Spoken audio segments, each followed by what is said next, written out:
Welcome to Gaming Top Down. Today we're going to be looking at the Cult of Chrome expansion to Radlands, which is one of my favorite two-player card games. This expansion just adds more camp cards. You'll be given 6 of them at the start of a game. Choose 3 of them, and those 3 will sit at the base of the 3 lanes you're trying to protect. So let's take a look down at the table at the new cards that are in this box.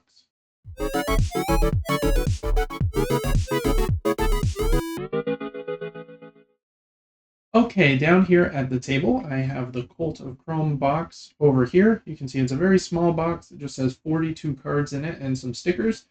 Here is that stack of cards that we'll get to in a minute. Those stickers, here are the camps that come in the base version of Radlands. And these 10 camps here have replacement cards for them here in the deck. So let me see if I can find them. Maybe they are put... Looks like they are these here.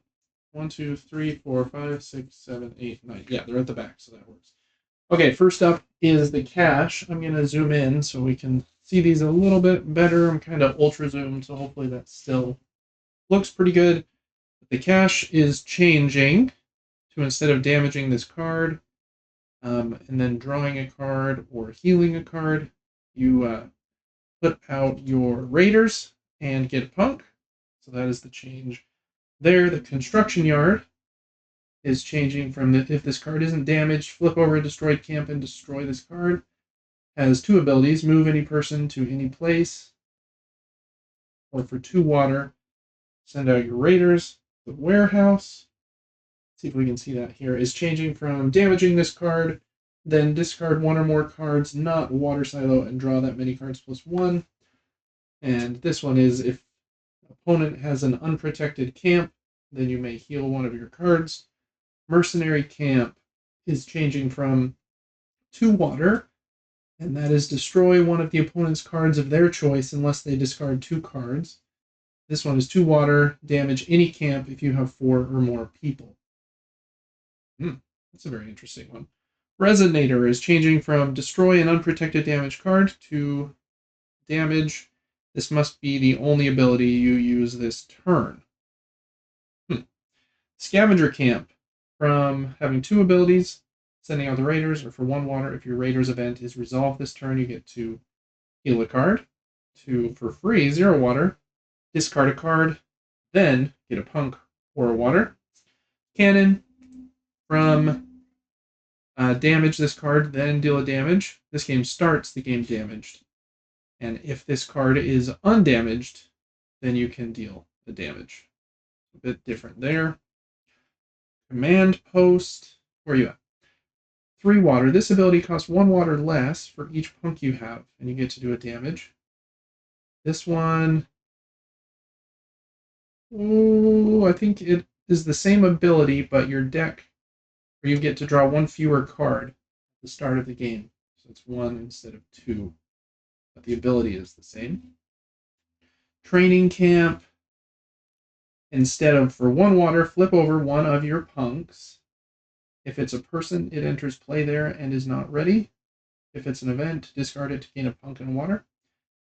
This one is for 2 water. If you have 2 people in this column, do a damage. And then the last replacement is the Obelisk, which is going from destroy this card before starting the game and drawing 3 cards.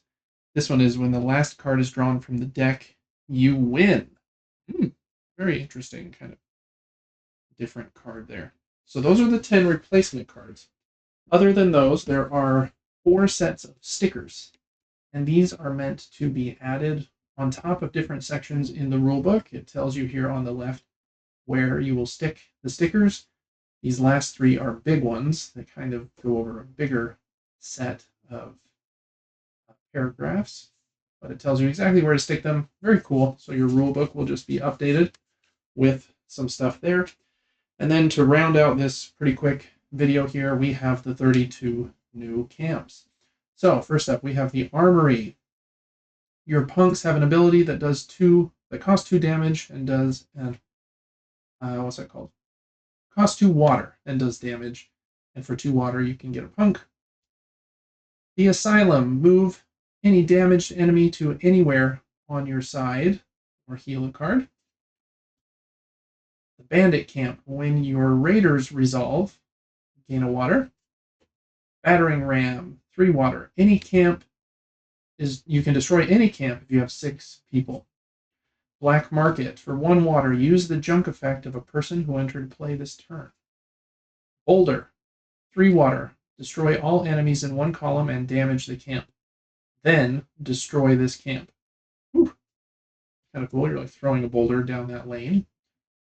Bounty Office, for 2 water, damage any camp if opponent has no punks, then your opponent gains a punk.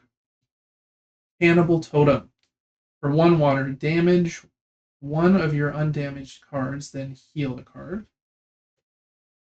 Cult House, destroy 1 of your people, then you can deal damage. Death Ray, destroy any card if you discard 5 cards, but your water silo can't be one of them. Demolition Derby, when your raiders resolve, move all the opponent's events back 1 spot, and for 2 water, you can call your raiders. Draft Office, 3 water, draw 2 cards. Field Hospital, 1 water, move your person to this column, then they are healed, or readied, I think is what that actually stands for. And for 2 water, you can call your raiders.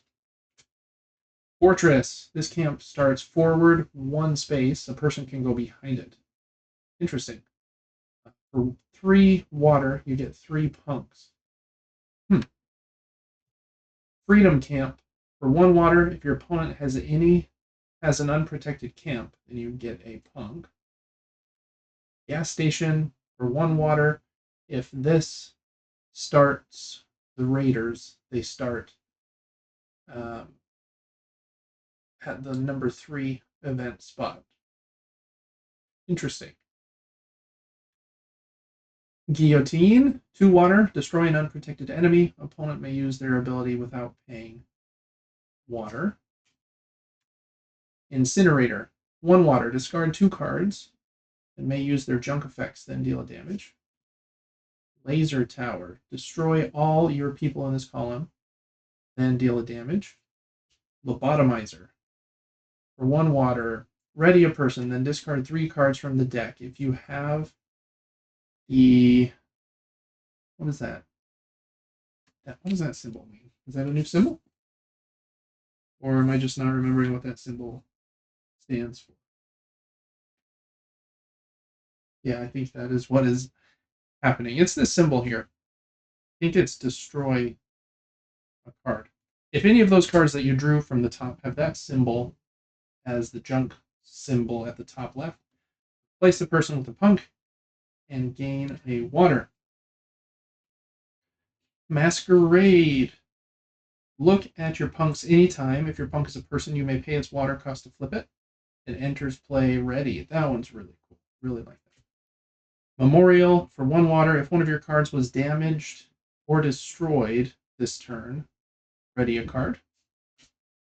Mining Camp. For 1 water, remove any player's destroyed camp. A person can now be there. Then deal damage.